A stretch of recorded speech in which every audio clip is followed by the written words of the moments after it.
What's going on? What's going on? How's everyone doing? Welcome back. Another brand new week, episode number 41. Okay, number 41. My commitment is 100. I don't know how far I will go. We shall see. Welcome back to From Data to Deals. This is all about real estate investing. In particular, we focus on smart real estate wholesaling.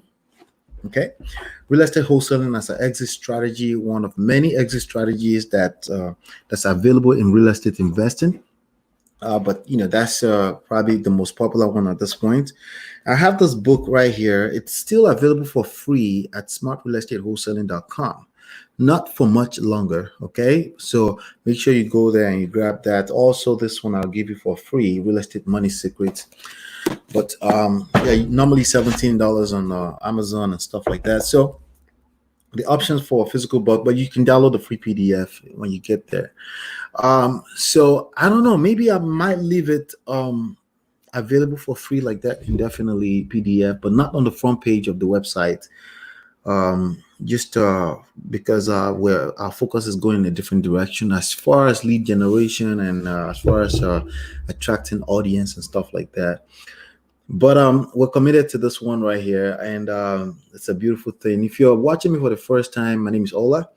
I am the author of this books, Smart Real Estate Wholesaling, Real Estate Money Secrets, and the creator of myEmpirePRO.com. Basically, we create different programs to help people get off the start in 11 days or less. Okay, so basically the idea is I want you to be able to change your life in 11 days or less. It took me years upon years. I've been in the game of entrepreneurship and just life building and things like that since 2005, and it's been quite a journey. But I'm also I went to school for engineering, so I can kind of like compress a lot of complex information into step-by-step executable processes.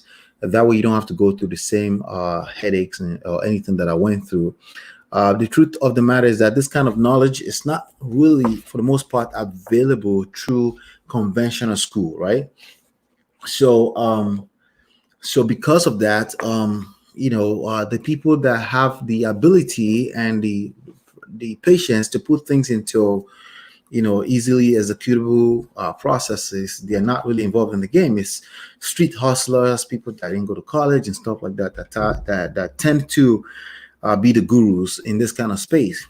So the space doesn't really have step-by-step situation. What you have is a lot of people showing off lifestyle and then showing off the results without showing you the process, without showing you how to set up the processes into systems. That's what I specialize in. That's what I bring to the marketplace. There's no one else, for the most part, that's doing that. All right. With that being said, today we want to talk about the 3 common issues with your comps. Okay. So what is comps? Maybe you're brand new to the whole real estate world and you don't even know what that is. It's basically short for comparable. Okay. So comparable is basically a property that, once you have a property of interest, you want to buy, you want to flip it, you want to sell it, whatever, you need to find out what the value of that property is in today's market, in the present market. Right. So even if you're a buyer, you want to make sure that you're not overpaying. Okay. You don't mind underpaying, but how would you know if you're underpaying if you don't even know the value of the property? If you're the seller, you want to make sure that you're not undermining yourself. You want to make sure that you're selling at a fair market value. You want to make sure you get the most amount of money for the property. How would you be able to do that if you don't know the value of the market, the fair market value of the property in the state that it is, and even after repair? So we have the fair market value, we have after repair value. So for the most part in real estate investing, we look for properties that we can add value to. Okay, that's what we look for. And for the most part, sometimes we're lucky to find properties that doesn't need any work. But the person doesn't have the time to extract the equity, because there's no such thing as equity without time, without patience, right? Without a process, right? So because of that, you sometimes will stumble into deals that doesn't need a lot of work. And but you have to be in the game. You have to be marketing consistently. You have to commit to the process of generating leads over and over. in order to get lucky like that. So you increase your chances of getting lucky by marketing, basically, right? But in reality, there's no such thing. Like, some people get lucky, I guess, they close one deal, maybe two, but they can't really build a business that they can feed their family off of. So think about it. Even if you make 10 grand, right? $10,000 from one deal, and then you wait another 3 months, you got lucky again, $10,000. Is that really enough to feed your family? For most people, that's probably a no. So you want to make sure you're building a real business out of this. How do you do that? Processes and systems. And that's what we cover extensively inside of 11 days challenge.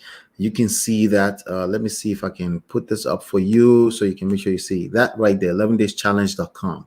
All right, I'll tell you more about that later, but let's dive into today's lesson. Again, 3 common issues with your comparables. Okay, so when you're finding out the property market value, you need to find out other properties that sold, okay, or at least pending sales, right? So that means somebody already committed to buying it at that price, right? Personally, I still prefer to deal with only properties that are sold, because it's proven, it's closed, right? That's the price of that property. So I find about 3 to 5 different properties similar to my subject property of interest, and then I find out how much they sold for. We adjust it for the size of the house, square footage, how many number of bedrooms, bathrooms. Typically in this part of the game, which is investing, we just want to find out square footage for the most part, right? Because if there's a big enough house, then you can get creative and put additional bedroom or bathroom or things like that, because you're always looking for a property you can add value to, right? Not ready-made property. Like I said, sometimes we get lucky, but that's not what we market for. We market to buy ugly houses so we can have a problem to fix. We can have a place to add value to, and then we make profit by doing so. Plus, that's the typical reason why anybody will be looking to sell a property for less than what it's worth. So when we market to find discounted properties, deeply discounted deals. That's what we're looking for. How do we do that? Because there are people that have distressed situations, personal finances, the property is physically distressed, or it could just are distressed with the loan and liens against the property, paperwork against the property. It could be title issues or stuff like that. It could be unwanted inheritances, vacant properties, not owner occupied, meaning a landlord that's out of state owners that's basically tired of dealing with tenants out of state. These are the stressful reasons why, or let me say stress driven reasons why a person would need to sell a property at a discount.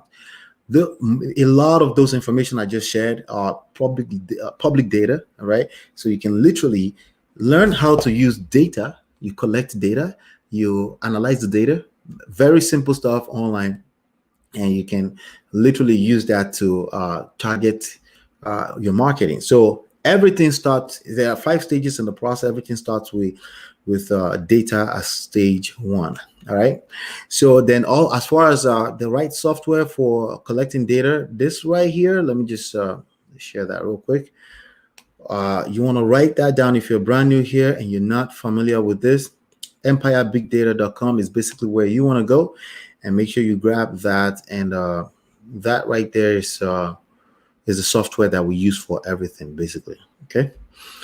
All right, with that being said, let's get a little bit detailed. So we have this 3 common issues, okay, with your comparables. So a lot of people, there's a lot of discrepancies, right? So sometimes, if you've been in this game, you pull COMPS, you find out the property is worth 250, you say, hey, it's worth 250, and then you're ready to sell, you found it at about 125. Deep discount, it needs only $20,000 of work, right?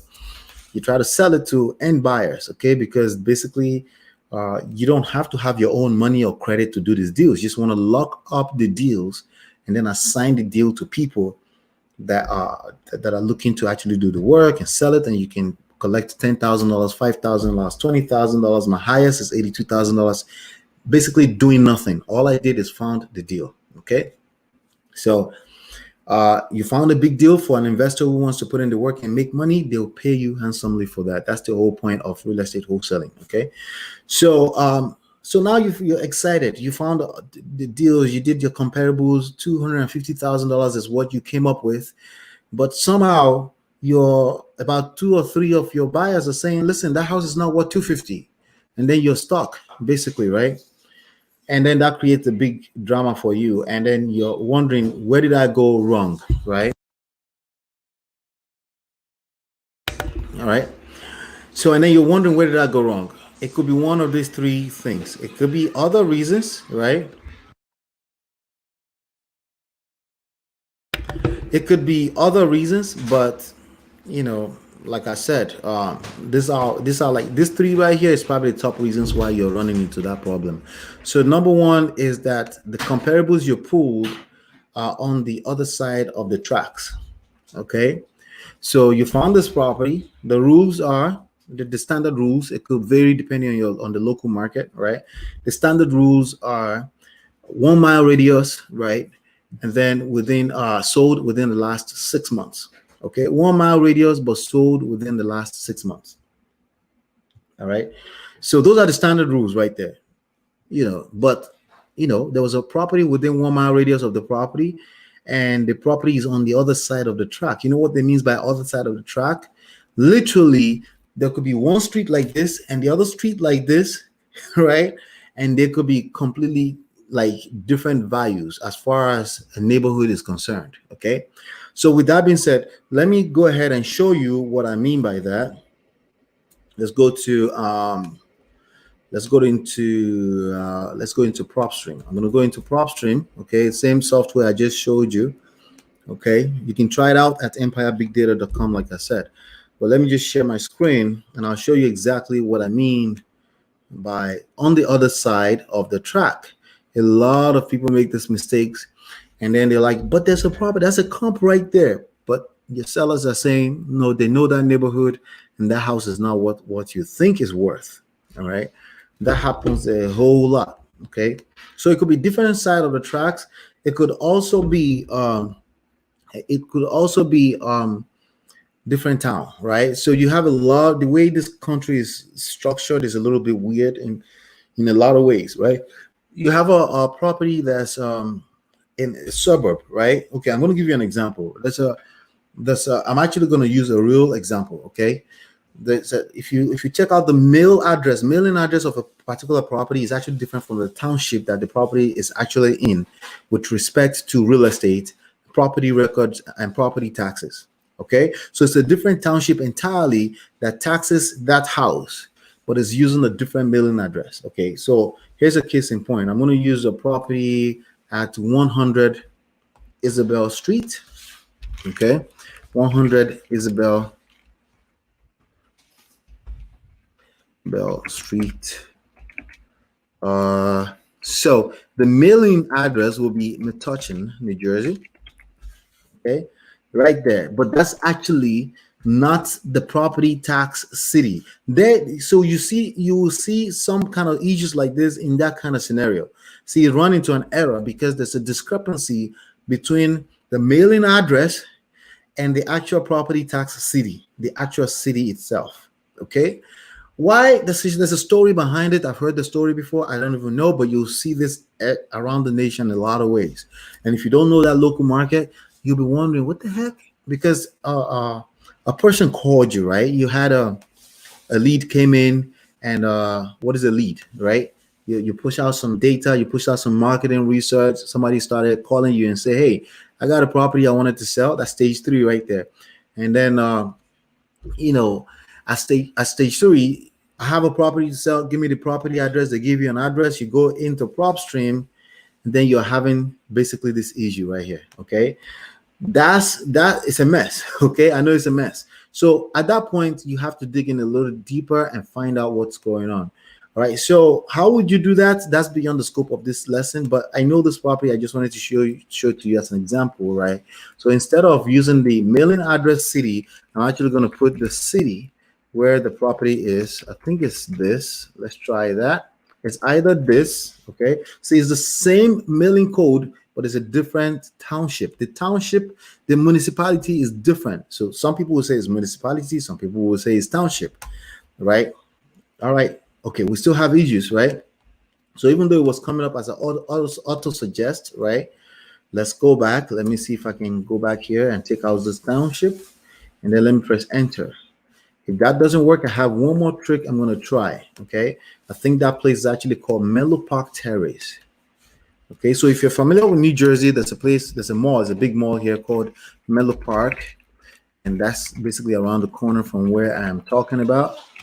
Oh, sorry, 100 Isabel Street. And that's Menlo Park. Let's try Menlo Park.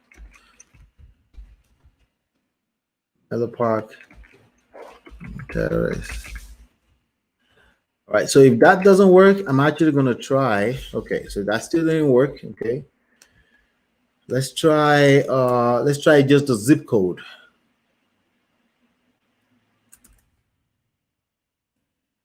All right.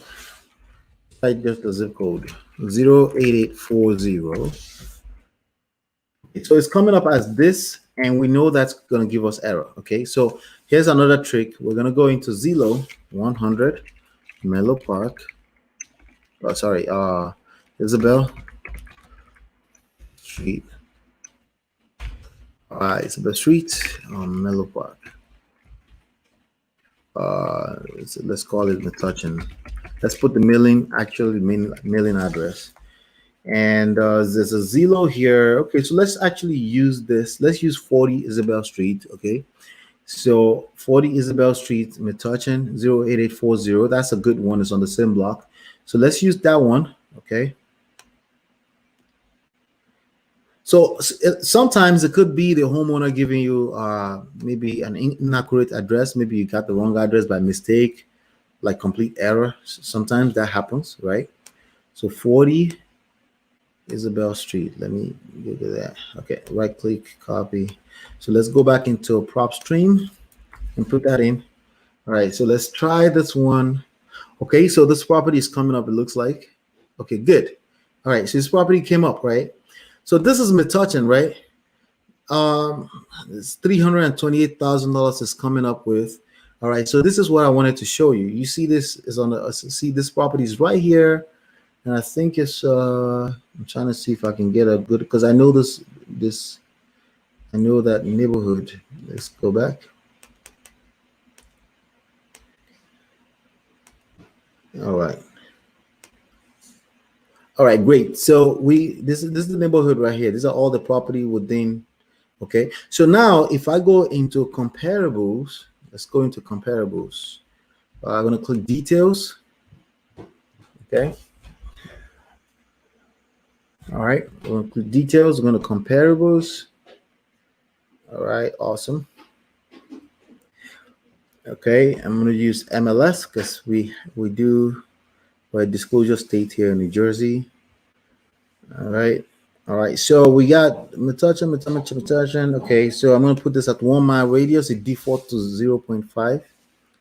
All right, so here's a lot of the issues. So what do I mean by on the other side of the tracks? Okay, so first of all, you can see here that majority of these properties are in a different city.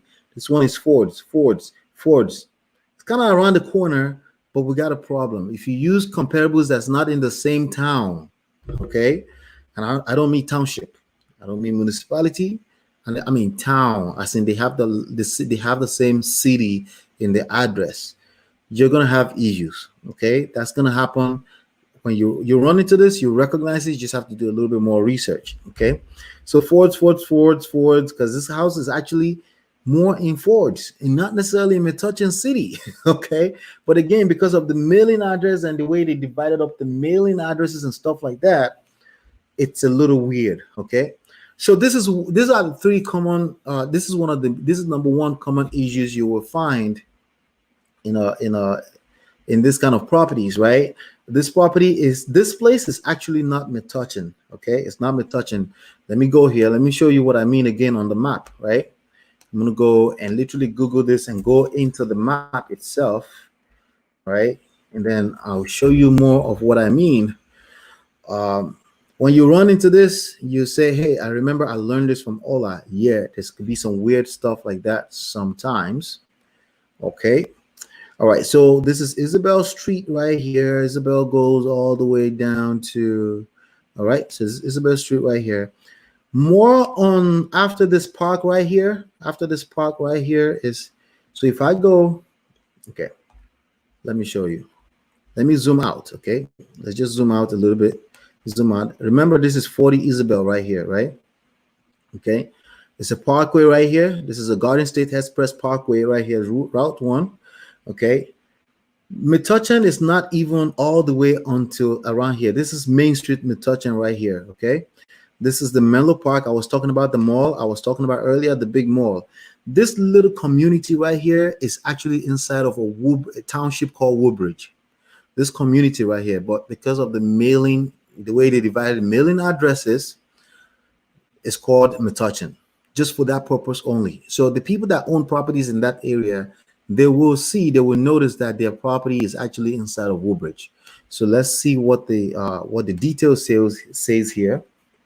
Okay, if I scroll down to some of the information here, let's say if it reflects that, look at that. Buyer mailing address, 40 Isabel Street, Woodbridge, New Jersey.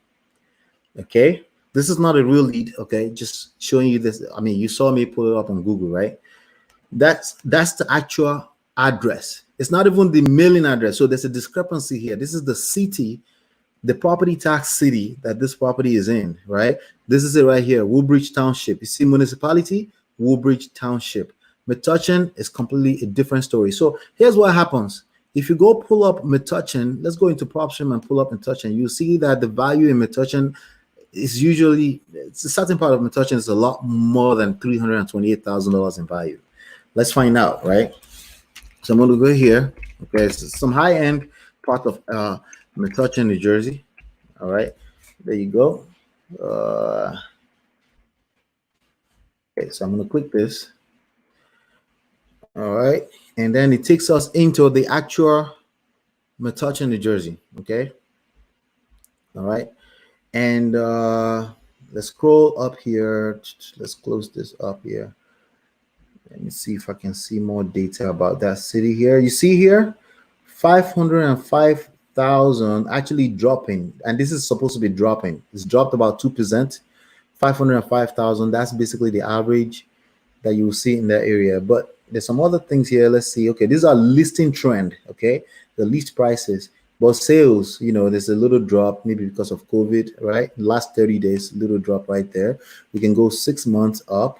And you can see that it's quite, it's been a journey, right? Let's see here. You see what I'm saying here? Do you see what I'm saying? Okay, so let's just look at some of these properties here. You can see here $610,000 estimated value, 500, right? 500 right here, 610.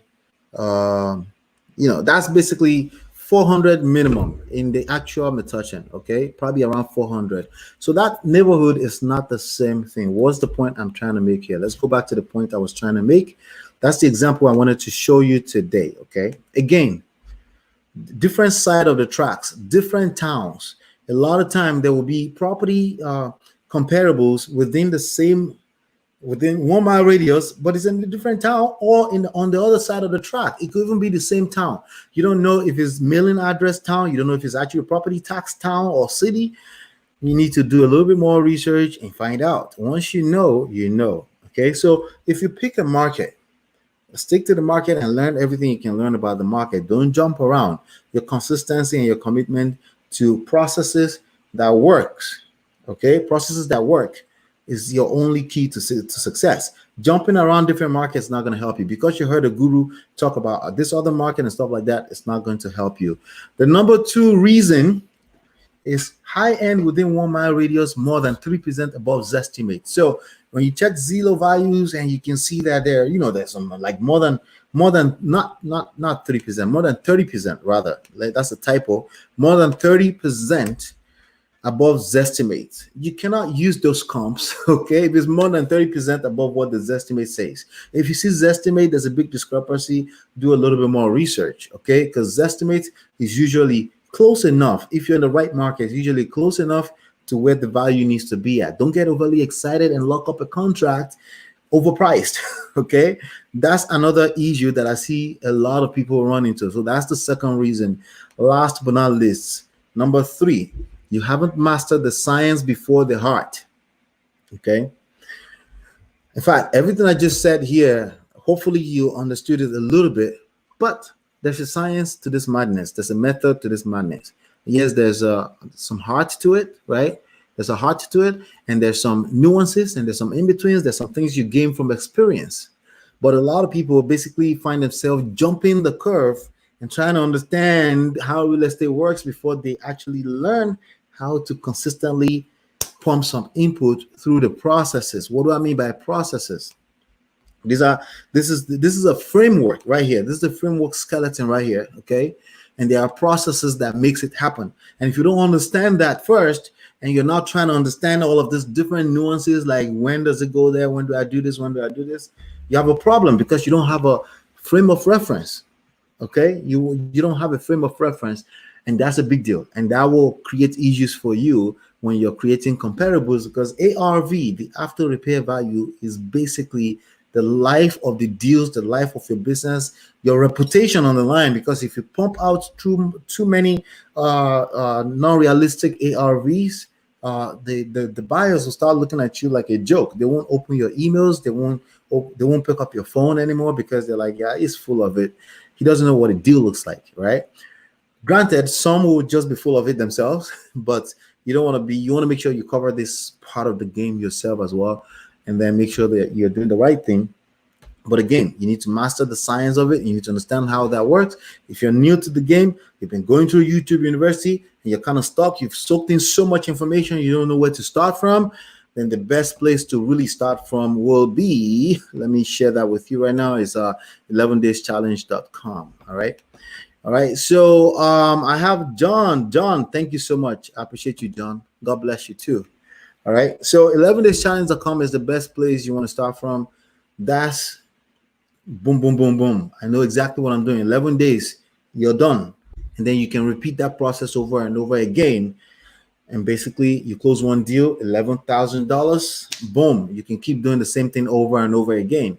The people that are winning in this game are people that do the same thing over and over again. Yeah, every now and then they may adjust, they may tweak things, they may retweak things, they may what's the word I'm looking for? Optimize the processes. Of course, that's part of it. But if you don't know what the process are, how do you know what to optimize? It doesn't really make sense, right? That's what I have for you today. Hopefully you've been enlightened, educated. If you're brand new, for now, you can go get this for free at Smart Real Estate Wholesaling. If you're brand new here. If not, thank you so much for hanging out again. Please make sure you give it a thumbs up. I'm missing one, I think. One thumbs up. The goal is 5. So make sure you give it a thumbs up. If you share this with your friends, family, people that you know are looking to learn the real estate investing game. No money down, no capital, none of that is necessary. If you don't have it, okay? If you don't have it, means you have other types of resources. Resource management is also a big part of the whole deal, and that's what I'm here to help you cover. Hopefully you've been enlightened, educated. I'll see you on the next one, and peace.